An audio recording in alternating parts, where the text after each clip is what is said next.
Martha, and I thought today that we might, of all the recipes in the world, this is kind of what I do 24/7 is think about food. But a very pertinent topic at this point in time is ways to boost our immunity system. And, you know, because if you have a strong immune system, you can fight off a whole lot of things. And I've been fascinated, and I first should say, I should pre-qualify, I'm not a chef, nor am I a nutritionist, but I'm a follower of both. And so I take great pride and interest in not only feeding people, but in how to eat myself. And so it came to me that one of the most basic, and you guys, I don't know, has everybody made soup before? Pretty much, yeah.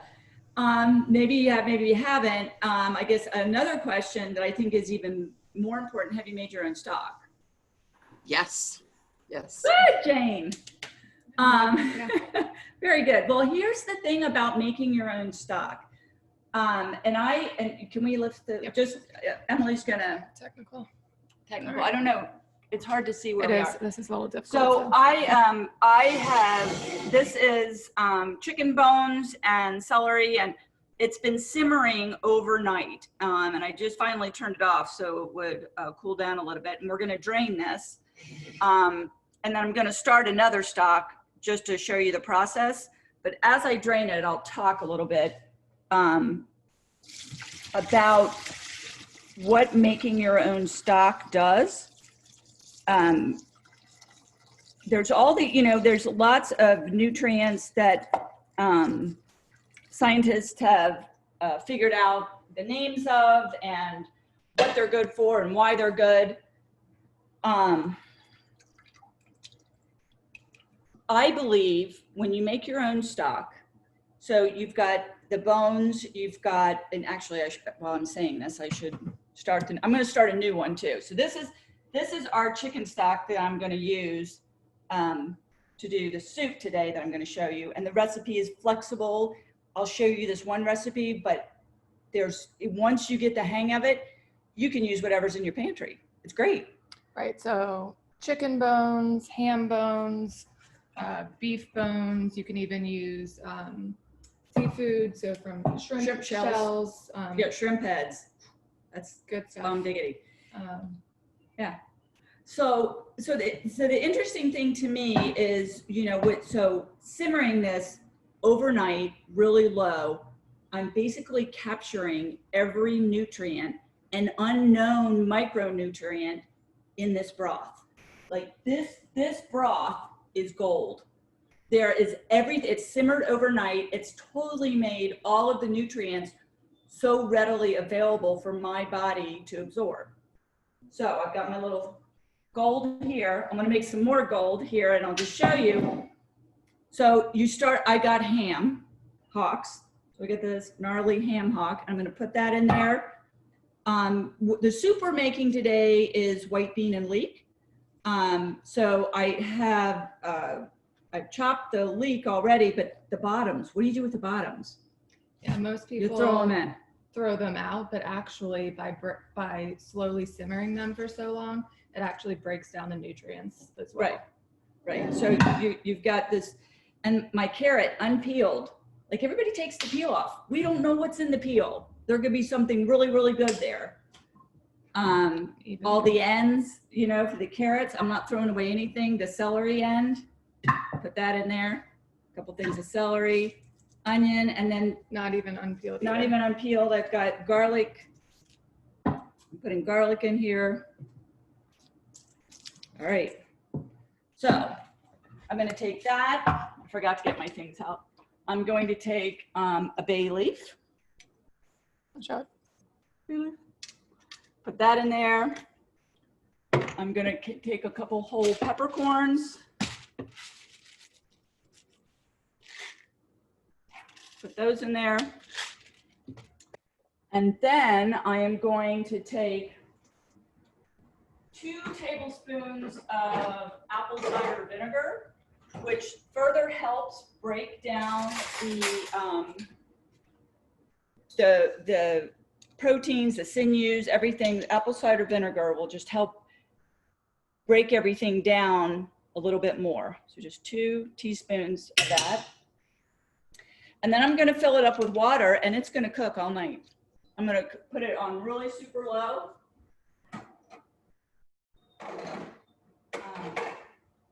And it's just gonna simmer and become more of this liquid gold here. I'm just gonna fill it up. I'm gonna use 2, I don't know if you can show this in, but I mean, it's good just so you kind of know where you started. I'm gonna fill it up to this first rivet. And so that way I know how long I've,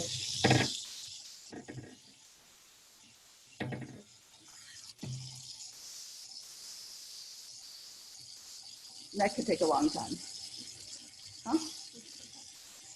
Oh yeah, okay. All right, well that's enough of that. We'll let that water go up. Because that's a big pot. It's gonna take a while to fill.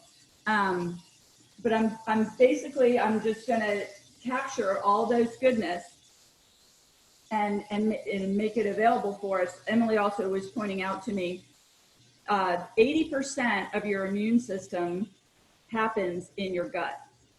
So, and it's been found that particularly bone broth, what can happen over time, depending on your diet. If you have a really good diet, great, it just means your gut's really strong. But if you every so often you have some potato chips or, junk food, fast food, whatever, there's little fissures that can happen in your gut, and then things seep out into your system, and they're micro, toxins, they're micro, but it's been shown that the bone broth helps in healing those small little, there we go, now I'm full. Okay. All right. I'm just gonna put I it. don't know what I'm showing here. I don't know. All right, I'm just putting it super low there, and it's gonna. Actually, I'll get it going to a boil first. And I think it's also interesting to note I've not used any salt thus far. I've used the peppercorns, but no salt. But when I now make my soup recipe, this is where I'll get into adding the salt. All right, I'll put this over here for now. All right, so to get my soup going, just kind of turn it on medium. Yeah. I'm just put a little bit of olive oil in. And I'll let that heat up a little bit. You kind of want it to, and I'm not really sure why you're supposed to let it heat up. I think it cooks more perfectly, or as it should cook. If it's hot when it gets in there, it kind of sears the vegetable. So I'm just going to let that heat up a minute until it kind of gets shimmery and loose.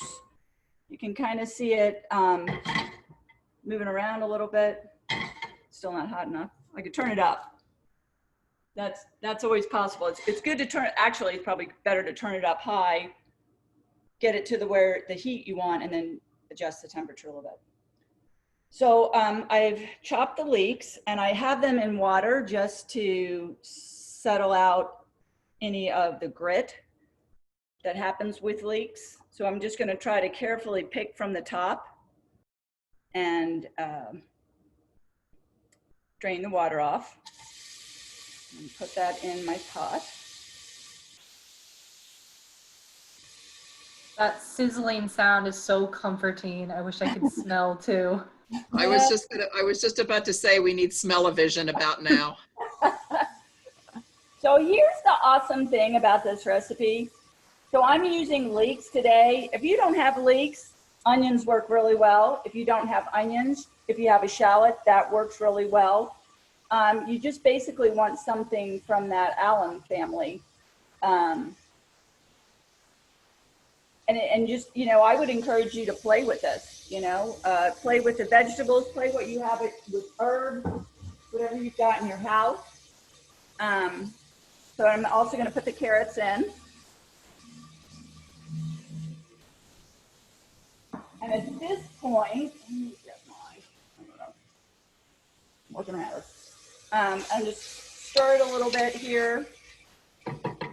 I'll go ahead and actually put a little salt in at this juncture.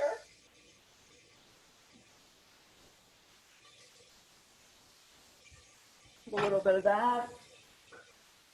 Put a little pepper, salt and pepper are just really key to making things taste delicious. And Julie, I think I sent this recipe, right? Yes, I have the recipe for both the bone broth, the ingredients, and I can share it with everyone after this in our follow-up email. Awesome. So I'm going to let those vegetables soften just a minute. And then I've got still to go in. I've got garlic and rosemary, and I'll let you want to, in any recipe, garlic cooks quick. It's in a lot of recipes, but it goes really quick. So you want to get your other aromatics going first, and then just a quick hit of heat with the garlic before I get the other ingredients in there, so it doesn't burn. You don't want it. That's the key thing, is you don't want it to burn. So I think that looks good now. So I'll go ahead and put my garlic in there.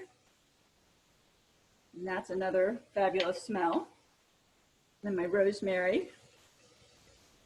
And this could be any herb. It could be, if you've got oregano, you could use oregano. If you've got thyme, you could use thyme.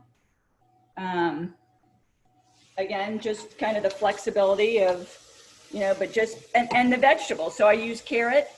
If, you didn't have carrots, maybe you want to use corn. Maybe you want to use potatoes. Maybe you want to use sweet potatoes. If I was using corn, though, I wouldn't put it in at this point, as an FYI, I don't think. But just those heartier turnips, anything could go in here, really. So that's kind of melding together nicely. You can kind of see how the vegetables are softening. So I'm going to go ahead and put my tomato paste in here.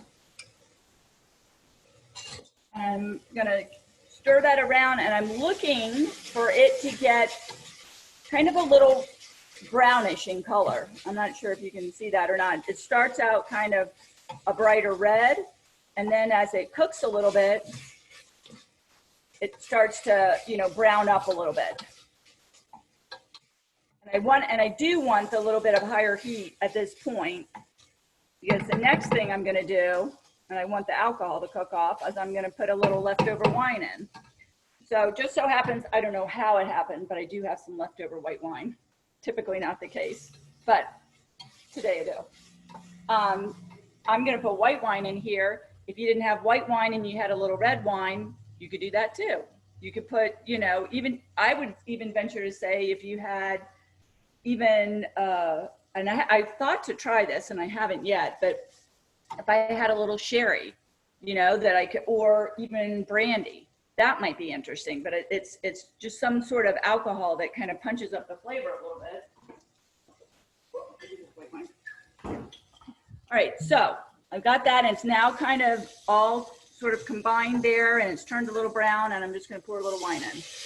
And there is actually measurements that I think I put in the recipe. But I've pretty much gotten to the point where I really don't measure anymore.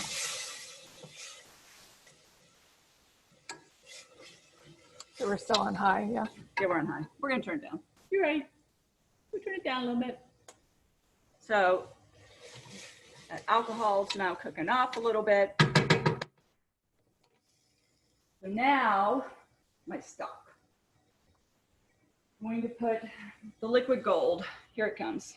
And it's so beautiful, you guys. It's so, you can see the fat on top and just protein. And so I'm going to pour that in. And I think in the recipe, I said probably about 1.5 quarts.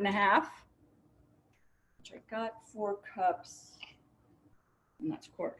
No, this is 8 cups. So I'm going to put a little bit more in. There we go. All right. And so I'm going to let that kind of simmer around. I'm going to, I thought this was a really interesting point of the recipe. when I found it. I'm actually going to use, and also speaks to using all of the food, no food waste. I'm going to use the bean liquid as a thickener for the soup. So I'm going to put that in first. Usually we throw this away, right? But actually what it does is it acts as a thickening agent in the soup. So instead of putting flour or something like that, because you want it a little thicker, the bean liquid also serves the same purpose. I have never thought about that before. What a good tip. Well, it was a recipe, and I'm like, oh, how about that? Yeah. And then I have here, this is fire roasted tomatoes. So I'm going to put that in as well. Oops.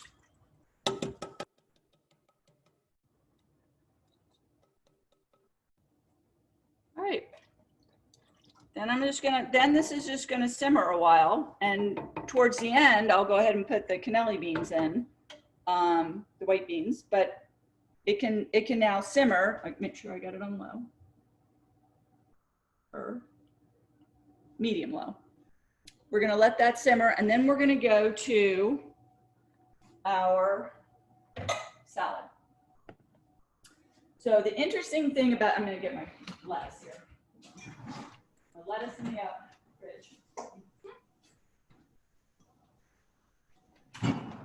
So this Martha, is I assume you could use navy beans or Yes. chickpeas or other kinds of beans as well in this? beans, whatever you got. Exactly. That's the beauty of this recipe. It's very flexible. And in fact, with the ham from Easter, I had a leftover ham bone. So I'm like, all right, toss that in the pot. And totally by accident, and it's only because I knew this recipe, it's only because I had it in my head, but I'd never done it with a ham hock, but I put the ham hock in there and I thought, what if I put potatoes in there? And so it simmered all night. And then I realized, uh-oh, I killed the potatoes. They're really soft, right? So then I thought, well, wait a minute. So I picked out all the aromatic pieces, you know, the celery and whatever. And then I put the really, really cooked potatoes and the stock, and I pureed it. And I had, this kind of like almost creamy type soup with no cream. And then I went back and I did the same thing that I did here. I started with the onions, I did the carrots. I poured I did not use tomato paste in that one. And you don't have to. In this one, it's a tomato-based soup, and I think the tomato paste also acts as a thickening agent, but I had the potatoes. So that was already, it was thick. It was as it needed to be. And then I just put in the little bits of ham that I picked off the bone, and this one, she ate, she's a tiny little thing, and she ate one, and I was, oh, I'm glad you like it, honey. She ate a second bowl, and I'm like, and like 30 minutes later, she was eating a third bowl, and I was like, oh boy, that never happens. It was really good. But again, yeah, I think the great thing is, it doesn't matter as long as you start with the bone broth. You can the bone broth is whatever the key. Else that you have and that you like. Right. And you can feel so good about like capturing things that maybe nobody but God knows about, it's my theory anyway, going with it. All right. So I just did for salads. So I should start a little story. Growing up, and actually to this day, my 95-year-old father has a salad each and every day. Growing up, my entire life, we had a salad each and every night. And his we call it the Poppy dressing, only because that's what we call him, the kids call him Poppy. And this is what he does. And it liberates you from ever having to buy salad dressing again, ever. So Poppy is he's very straightforward, and he's going to do green leaf lettuce and maybe a little red leaf lettuce, and he's going to do a tomato, he's going to do a radish, he's going to do a little spring onion, maybe, you know, he didn't do cucumber. That's his basic mix. So for me, I really love arugula. So I'm doing a mix of arugula and just a spring mix and it's pre-washed. I'm lazy on that piece. I mean, you could go and whatever lettuce. So you start with some type of lettuce, whether it's watercress or whether it's baby spinach or romaine, whatever you want, but get some sort of mix of a green. And then I pick something, either a fruit or a vegetable or both. In this case, I picked blueberries. So I've got some fresh blueberries, which are full of antioxidants, also good for our immune system. I picked some yellow pepper. Mainly I picked the yellow pepper for the color. I just thought it was pretty. It's got some vitamin C, also good for our immune system. And Actually, then peppers have more vitamin C than oranges. how about that? Fun fact. Okay, fun fact. And then for crunch, I picked celery, which Emily's not thrilled about, but that should be all right. And then also pecans, toasted. If you're ever gonna put a nut in, always toast it because it's like a flavor booster. So I'm gonna put that in there. And then I don't always do this, but feta cheese is really nice in here too. So a little bit of feta cheese. And so we've got a really pretty looking, visually pretty looking salad there. And so this is Poppy's secret. This is what he does. He takes celery salt, and it's like so quick, so easy, so delicious. I wish that each and every one of you could have a little bowl of this afterwards, because it's like, people say to me all the time, great dressing, where'd you get it? I got it right here. So I'm just kind of sprinkling on top the celery salt. And, you know, this is kind of over years and years and years. I figured out just how to eyeball this. I would encourage you to play with it a little bit. This is garlic powder. So celery salt and garlic powder. Then some fresh black pepper.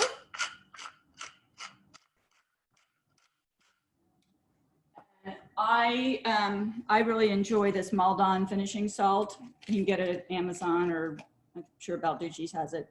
But just kind of sprinkle. It's got a nice little texture to it. And if I was so inclined, I didn't do it this time, but some things really beg for a fresh herb. So if I was going to do perhaps tomato mozzarella, I would do basil with it. And maybe, you know, maybe a little toasted pumpkin seed for crunch or whatever, if I wanted to.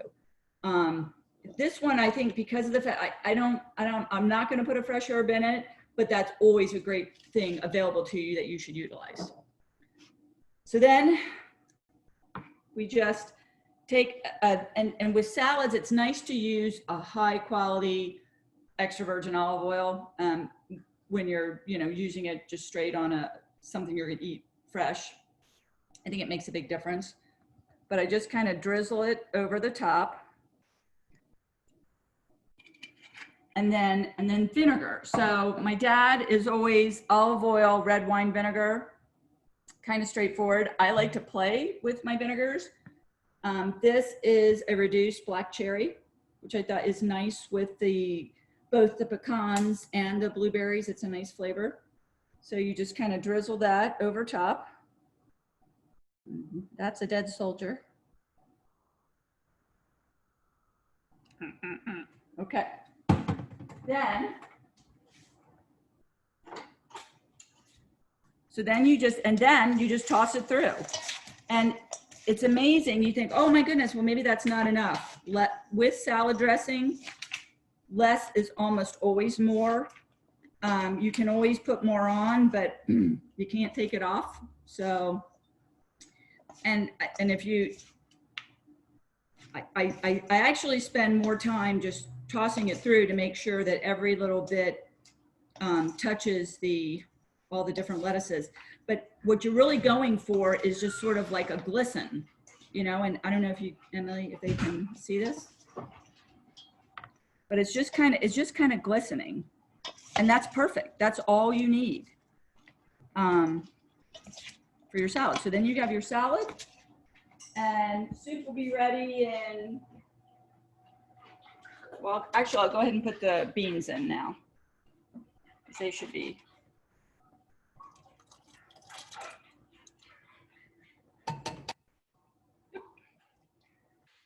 So I'll let that simmer probably about another 15 minutes. And then we've got soup and salad for lunch. And that's all I got. Welcome any questions. Martha, you said you're not a chef. You're totally a chef. Everything you're doing is totally chef. Great. I'm definitely a disciple of food. I follow it religiously. I had a quick question. So I like to cook bean soups and I always use canned beans, but what is your experience with soaking the dry beans? I haven't tried that. Do you find that there's a difference in the flavor really? Because I'm lazy, so. I haven't found a difference in the flavor unless you're actually soaking your beans with some sort of aromatic. I always use canned beans too. Just it's a time thing. So that's really your, as far as I know. And I think, well, and I guess the other piece would be is what you did to it. I don't really know what they did when they canned the beans, but I do know they're sitting in their liquid and I'm using all of it. That I think that would be the only, if you had time, that would be the argument for go ahead and soak in your beans. Yeah, I love beans though. Beans are also wildly good, flushing toxins out of your body, and I don't know all the nutrients are. Who knows what nutrients? I don't know the nutrients, but I was going to say it's great for the environment in terms of putting nitrogen back in the soil. It's Beans. farm friendly. My son is here too. He's just graduated last year from Johnson & Wales in culinary school in Rhode Island. So he's telling me, yeah, beans are good for the environment. It puts nitrogen back in the soil. Yeah. Well, we've got a question from Whitney. I'm gonna unmute you. Okay, I really enjoyed that. Yeah, to hear about your son, I was thinking about Johnson and Wales at one time. I actually go to culinary school. Come over, say hello. Yeah, Whitney. Tell her what you thought. I would. Good job. I was wondering, where did you get the vinaigrette, the blueberry? Was it blueberry balsamic vinaigrette? So the blueberries are only an ingredient. Oh, the dark cherry. Yes. Yeah, because I know that you made an actual vinaigrette, but where did you get that? Is it a secret? I would tell you Whole Foods has a whole shelf of like different vinegars. And now this is a reason for you to say, let me look a little closer. I mean, there's raspberry vinaigrettes, there's all kinds of different flavors, and just to have fun with eating your salad. I've seen some with the fig and the blueberry, of course, and pomegranate. So I like that idea. I'm gonna go out and get some. Good. Yeah. No, totally. You should. It's fun. I have fun with it. Play with Thank you. you. Does anyone else have any other questions for Martha? Martha, I know you had something you wanted to share with us that Corcoran Caterers is doing right now. Yeah.